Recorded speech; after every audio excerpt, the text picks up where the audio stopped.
All right, guys, we're looking to do full system swap here.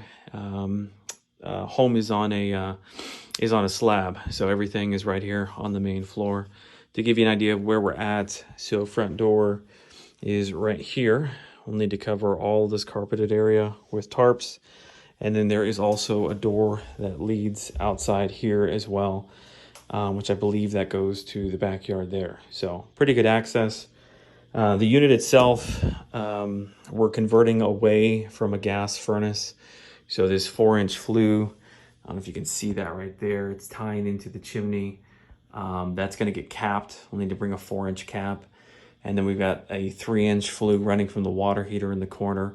We are going to have to drop a flue liner, but that'll just connect into the water heater right here. We won't have to connect back into the furnace. The unit itself, this Nordyne unit is kind of an odd size. It's sort of between B and C. It's like a 19.75.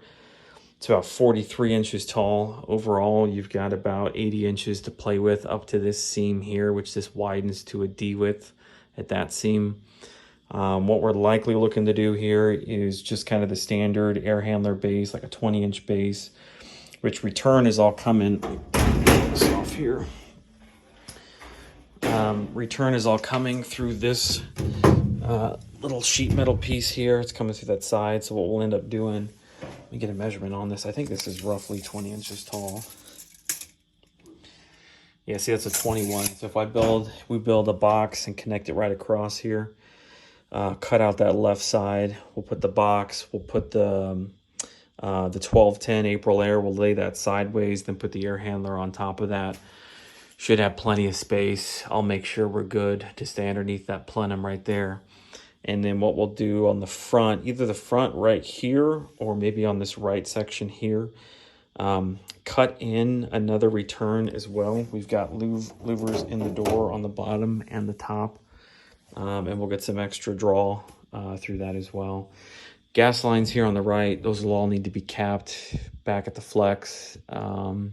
Drains are all running on the floor over to the right side over there. Thermostat is all wired right as you walk in here. This will need to be the AccuLink. I want to say it's the 850 again. That'll be on the checklist. The one thing we'll have to do is, well, two things I should say. Heat kit's going to have to be added, which Mike Hickey said we're good to go. Adding the heat kit, which the panel is right here. So we'll have to add the heat kit and then run everything up in the attic and over. The access to the attic is right there. So that should be fairly straightforward to run that wiring. And then the other thing, if I don't have EIM boards, ERMs, to be able to wirelessly link this all together with the heat pump, since it's an AC, we're gonna have to run the wiring up through the attic and then outside. This install, I'm here tail end of July. This install is probably not happening until several months in the future. So I'm hoping by that point, we're gonna have those accessible. That'll make the install a lot easier. But if not, there's your access point to run the wiring, and then I'll get a video outside for you as well.